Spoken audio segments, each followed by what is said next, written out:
Halo semuanya, apa kabar? Hari ini kami dari kelompok 5 Psikologi Kesehatan Mental dan Gangguan Mental. Ada saya Diah Ainur Rahmawati dan rekan saya Lili Wahyuningsih, Gita Arianti Putri, Diah Ayu Berlianto, Setiawati Afifah, Fahru Rozi dan juga Wildan Maulana Malik.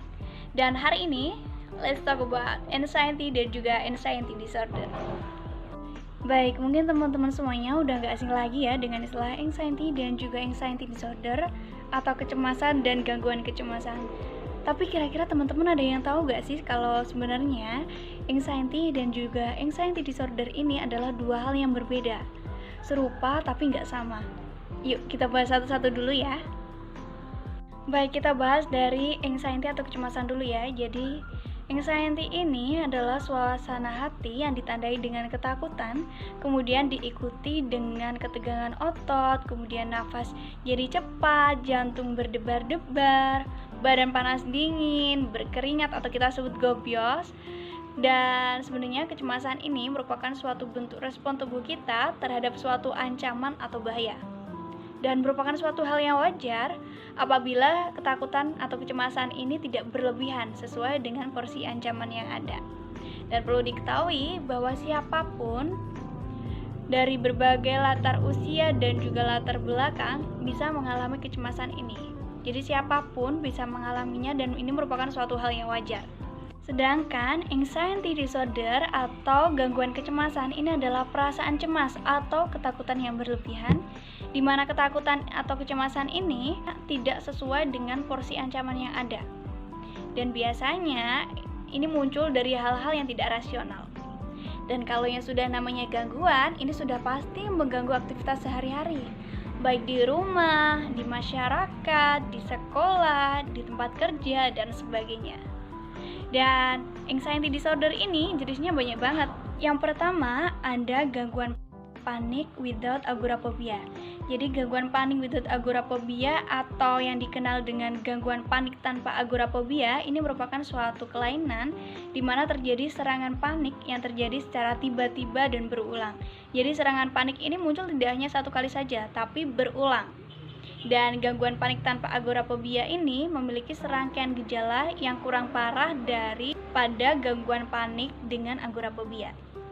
Nah, agoraphobia sendiri adalah kecemasan terhadap suatu tempat atau situasi yang sulit melarikan diri, di mana mungkin bantuan tidak tersedia ketika serangan panik itu terjadi. Seperti itu. Nah, untuk jenis selanjutnya akan dijelaskan oleh rekan saya. Silakan. Selanjutnya saya akan menjelaskan tentang gangguan panik dengan agoraphobia. Apa sih gangguan panik itu? Di sini gangguan panik bisa dikatakan sebagai serangan kecemasan, di mana seseorang itu merasakan bahwa tubuhnya itu berada dalam keadaan yang bahaya. Jadi mereka merasakan takut yang berlebihan. Lalu agoraphobia dikatakan sebagai seseorang itu merasakan ketakutan dan mereka terjebak dalam suatu tempat di mana mereka itu tidak bisa melarikan diri. Contohnya seperti di mall, di kereta api, maupun di pesawat. Selanjutnya ada gejala dari agoraphobia, serangan panik dengan agoraphobia. Gejala ini biasanya terjadi dari 10 menit sampai 20 menit. Biasanya sampai 1 jam, tergantung dari seseorang itu gimana cara menanganinya. Lalu adapun gejalanya, yang pertama mereka akan merasakan sangat ketakutan, lalu mereka merasa bahwa tubuhnya dan lingkungannya itu tidak nyata, dan juga mereka jarang keluar rumah. Karena apa? Karena kalau mereka keluar rumah, mereka takut kalau serangan paniknya akan kambuh, dan mereka takut kalau tidak bisa melarikan diri. Contohnya seperti saat mereka di pesawat, bagaimana dia akan berpikir dia melarikan diri, kan nggak bisa ya. Lalu selanjutnya mereka akan berkeringat dingin dan merasakan tubuhnya itu gemetar. Menurut kriteria DSM untuk gangguan panik dengan agoraphobia, yang pertama mereka akan ketakutan berada di tempat di mana seolah-olah mereka tidak bisa melarikan diri, seperti yang saya sebutkan tadi, seperti di mall, di kereta api maupun di pesawat.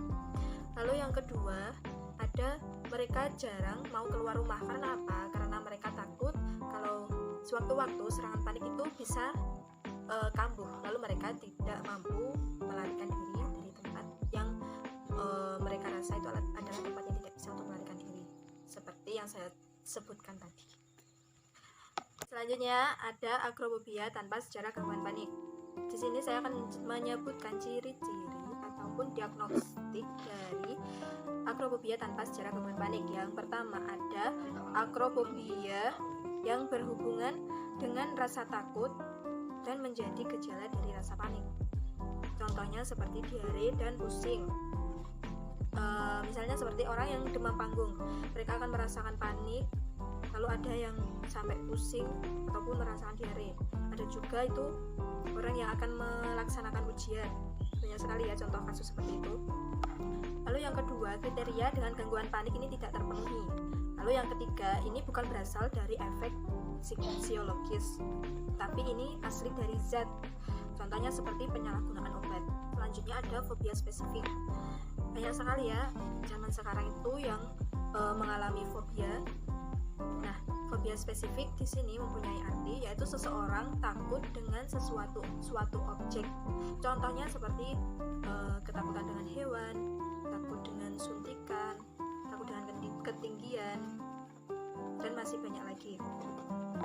Untuk selanjutnya, objek dan situasi yang ditakuti oleh fobia ini diklarifikasikan menjadi 5 bagian. Yang pertama ada hewani, yaitu takut terhadap hewan. Contohnya seperti serangga, kucing, lalu ular. Banyak sekali ya kasus seperti itu. Dan untuk yang kedua yaitu natural environment, yaitu takut terhadap sesuatu yang ekstrim. Contohnya seperti ketinggian, lalu kegelapan, dan juga badai. Untuk yang ketiga, situasional, yaitu takut terhadap ruang yang tertutup ataupun elevator. Lalu yang keempat ada injection injury, yaitu takut terhadap sesuatu yang medis. Seperti apa sih? Seperti darah, lalu suntikan. Itu juga banyak sekali ya orang yang mengalami fobia seperti itu. Dan yang kelima adalah lain-lain, misalnya seperti mereka takut terhadap kostum. Banyak sekali loh sekarang juga yang takut terhadap badut. Ya, DSM-5 dari fobia spesifik yang pertama yaitu individu menderita ketakutan terus-menerus dan berlebihan. Yang kedua, paparan terhadap stimulus biasanya menghasilkan respon-respon kecemasan. Untuk yang ketiga, penderita mengakui bahwa ketakutan mereka itu tidak proporsional atau tidak bisa dikondisikan. Lalu yang keempat, individu mengambil langkah-langkah untuk menghindari objek atau sesuatu yang ditakutinya tersebut. Untuk selanjutnya, gejala atau penyebab dari fobia spesifik. Yang pertama ada traumatis. Biasanya seseorang dimana di masa kanak-kanaknya dia mengalami trauma dengan sesuatu, misalnya digigit anjing. Lalu sampai dewasa pun dia akan merasakan ketakutan terhadap anjing. Lalu selanjutnya ada genetika. Apa sih genetika itu? Seperti orang tua kamu takut terhadap kucing, dan itu bisa menurun dari kamu, adik kamu, dan keturunan. Fobia spesifik bisa disebabkan oleh genetika. Pengobatannya dari fobia spesifik ini ada dua. Yang pertama ada terapi dan ada pengobatan. Untuk pengobatannya, untuk terapinya ini dirancang secara khusus ya, memang hanya untuk fobia spesifik. Tetapi kebanyakan yang berhasil sembuh dari fobia spesifik ini menggunakan pengobatan. Karena apa? Karena fobia spesifik ini belum termasuk fobia yang sangat parah ataupun yang terjadi sudah lama di diri seseorang. Jadi biasanya itu bisa sembuh dengan pengobatan, tapi banyak juga yang melakukan terapi. Baik, selanjutnya akan dijelaskan oleh teman saya. Gangguan kecemasan umum atau GAD. Seseorang yang telah mengalami kecemasan dan kecemasan yang terus-menerus selama 6 bulan atau lebih dapat menerima diagnosis ini. Kecemasan adalah respon terhadap suatu ancaman yang sumbernya tidak diketahui, internal dan samar-samar. Orang-orang yang menderita GAD salah mempersepsi kejadian-kejadian biasa seperti menyeberang jalan sebagai hal yang mengancam, dan kognisi mereka terfokus pada antisipasi sebagai ancaman bencana pada masa mendatang. Pedoman diagnostik gangguan kecemasan umum atau PPDGV 3. Yang pertama, penderita harus menunjukkan ansietas sebagai gejala primer yang berlangsung hampir tidak terbatas atau hanya menonjol pada situasi tertentu saja. sifatnya free floating. Yang kedua, gejala tersebut mencakup unsur-unsur seperti kecemasan atau sulit konsentrasi, ketegangan motorik, tidak dapat santai, overaktivitas otonomik atau berkeringat, sesak nafas. Yang ketiga, pada anak-anak sering terlihat adanya kebutuhan yang berlebihan untuk ditenangkan. Yang terakhir adanya gejala lain yang sifatnya sementara, khususnya depresi, tidak membatalkan diagnosis utama gangguan ansiedad menyeluruh selama hal tersebut tidak memenuhi kriteria lengkap dari episode depresif. Intervensi gangguan kecemasan umum atau GAD ada dua. Yang pertama, psikoterapi, terapi perilaku kognitif atau CBT, yang merupakan terapi paling umum untuk GAD untuk membantu pasien memperbaiki pola perilaku yang tidak sesuai. Dan yang kedua, ada penggunaan obat-obatan. Dokter akan memberikan beberapa jenis obatan untuk mengurangi keluhan. Selanjutnya ada kecemasan akibat gangguan kesehatan umum atau anxiety due to general medical disorder, atau kecemasan yang menurut dokter disebabkan oleh suatu kondisi medis.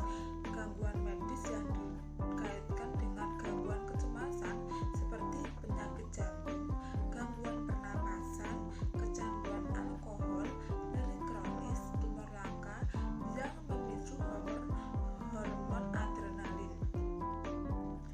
Kriteria diagnostik anxiety due to general medical disorder ada 5. Yang pertama, kecemasan adalah dominan dalam gambar klinis.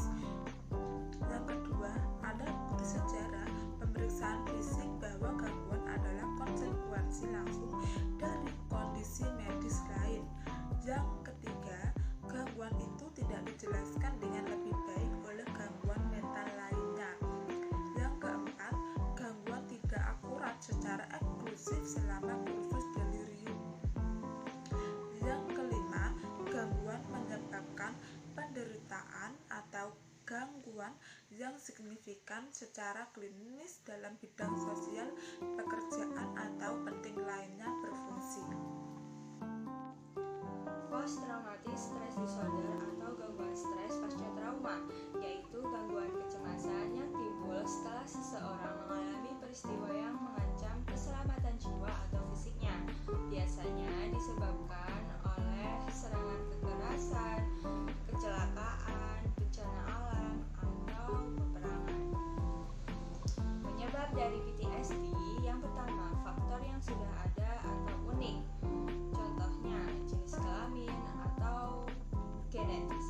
Kemudian yang kedua yaitu faktor yang terkait dengan kejadian traumatis. Contohnya pengalaman cedera fisik atau cedera tubuh. Kemudian yang ketiga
yang tidak disengaja dan mengganggu. Kriteria diagnostik menurut DSM-5 antara lain: pertama, reaksi fisiologisnya ditandai dengan perasaan gelisah, was-was, jantung berdebar, gemetaran, dan berkeringat. Dua, gangguan mood di mana penderita tidak mampu mengalami kebahagiaan, kepuasan, dan perasaan penuh cinta. Ketiga, gejala disosiatif, misalnya melihat diri dari perspektif orang lain, kemudian berada pada keadaan linglung, perasaannya kosong, dan waktu seolah-olah melambat. 4. Gejala menghindar, di mana penderita akan menghindar dari stimuli yang baik dari pikiran, ingatan, atau perasaannya tentang peristiwa yang traumatisnya. Adapun pengobatan dari stres akut sendiri yaitu bisa dengan farmakologi dan psikoterapi. Farmakologi sendiri dengan menggunakan obat-obatan seperti menggunakan obat anti cemas dan obat dengan golongan SNRI.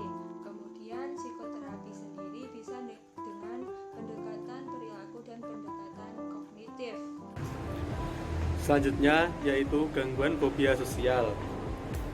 Pertama, untuk pengertiannya adalah gangguan kesehatan mental yang ditandai dengan rasa takut akan diwaawasi, dihakimi, atau dipermalukan oleh orang lain.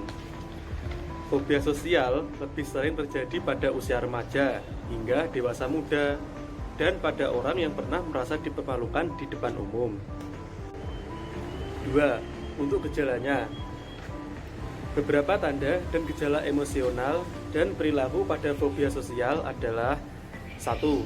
Rasa takut berinteraksi atau berbicara dengan orang yang tidak dikenal. 2.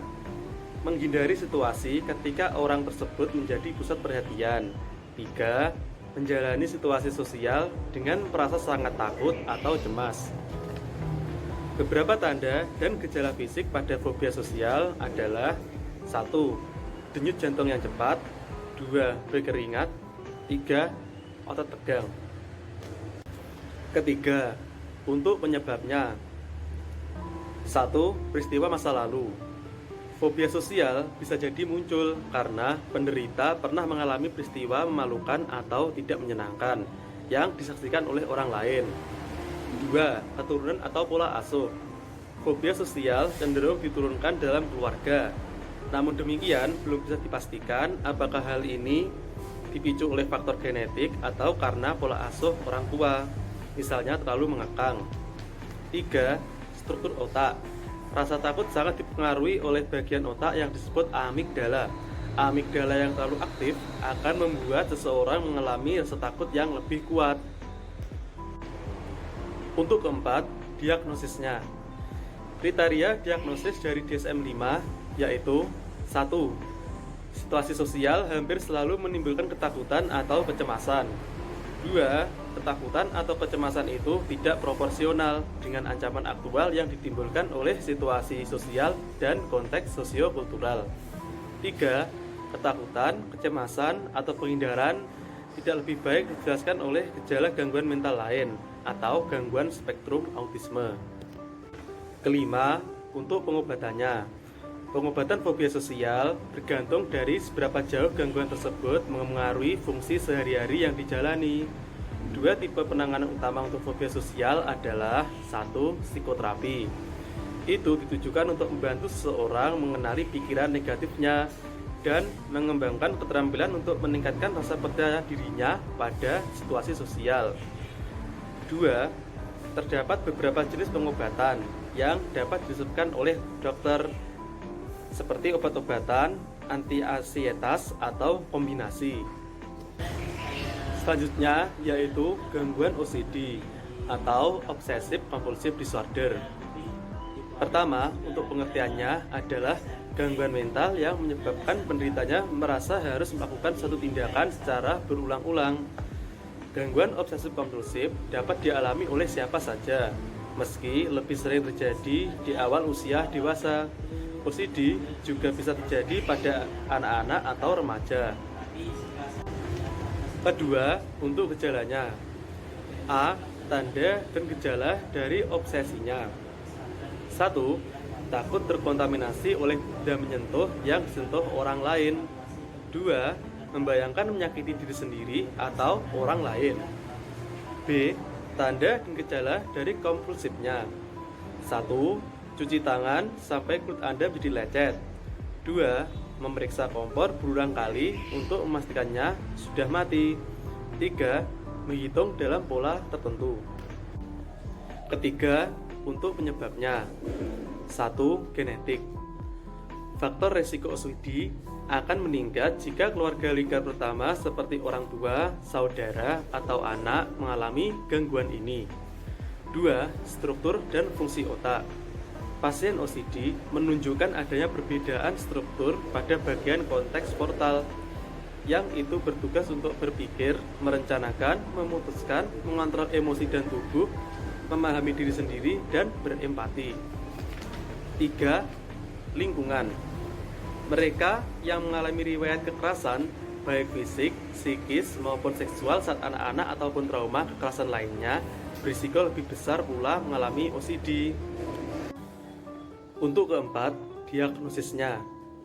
Kriteria diagnosis dari DSM-5 yaitu 1. Obsesi atau kompulsi memakan waktu, atau misalnya mengambil lebih dari 1 jam per hari, atau menyebabkan tekanan atau gangguan yang signifikan secara klinis dalam bidang fungsi sosial, pekerjaan, dan fungsi penting lainnya.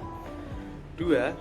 Gejala obsesif kompulsif tidak disebabkan oleh pengaruh fisiologis atau zat, atau misalnya penyalahgunaan obat, pengobatan, atau kondisi medis lainnya. Kelima, untuk pengobatannya. Pengobatan gangguan obsesif kompulsif bertujuan untuk mengendalikan gejala agar pasien bisa menjalani aktivitas dengan baik. Metode pengobatan OCD meliputi terapi perilaku kognitif dan pemberian obat antidepresan. Yang ke-1, terapi perilaku kognitif. Pada terapi perilaku kognitif, pasien akan dihadapkan pada kondisi yang seringkali dihindarinya. Terapi perilaku kognitif bisa dilakukan secara individu atau berkelompok.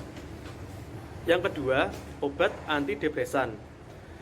Obat antidepresan diberikan bila terapi perilaku kognitif itu tidak membantu meredakan gejala atau bila gejala yang dialami cukup parah. Selanjutnya adalah Substance Induced Anxiety Disorder atau gejala kecemasan, gangguan kecemasan yang diinduksi oleh zat. Biasanya gangguan kecemasan ini disebabkan karena pengobatan obat ataupun racun. Kriteria diagnostik gangguan kecemasan ini ada 3. Yang pertama adalah biasanya serangan panik atau gangguan kecemasan yang terjadi itu lebih dominan kepada ke arah klinis. Yang kedua adalah terdapat riwayat pemeriksaan fisik dari laboratorium. Yang ketiga adalah sebaiknya gangguan kecemasan ini tidak dijelaskan karena sifatnya yang tidak substansi. Selanjutnya adalah anxiety disorder not otherwise specific atau gangguan kecemasan yang tidak memiliki spesifikasi. Biasanya dokter sudah menjelaskan namun belum bisa memastikan apakah gangguan kecemasan ini termasuk gangguan kecemasan primer atau gangguan kecemasan umum atau gangguan kecemasan yang diinduksi oleh zat. Kedua, di sini saya akan menjelaskan tentang teknik pengurangan kecemasan. Yang pertama, relaksasi atau relaksasi progresif, yaitu teknik pengurangan kecemasan ini didasarkan pada premis bahwa kecemasan dan stres berhubungan dengan ketegangan otot. Ketika seseorang mencapai relaksasi ototnya yang dalam, ketegangan otot berkurang dan keadaan rileks ini tidak sesuai dengan kecemasan. Yang kedua, visualisasi dan pencitraan. Teknik pengurangan kecemasan ini membantu orang tersebut dalam membuat gambaran mental tentang apa yang ingin dia capai. Yang ketiga, pernapasan diafragma. Teknik ini melibatkan pengajaran seseorang untuk menghirup udara dalam jumlah yang cukup untuk membantu darahnya terisi dengan oksigen dan dimurnikan dengan benar. Dalam teknik ini, individu menarik nafas dalam-dalam dari diafragma yang terletak di bagian bawah dada dekat perut. Yang keempat, stres inokulasi, yaitu self-talk atau hal-hal yang dikatakan orang kepada diri sendiri tentang situasi stres dapat menjadi kebiasaan. Yang kelima, meditasi. Dalam teknik pengurangan kecemasan ini, seorang individu dilatih untuk memfokuskan perhatian pada satu hal pada satu waktu.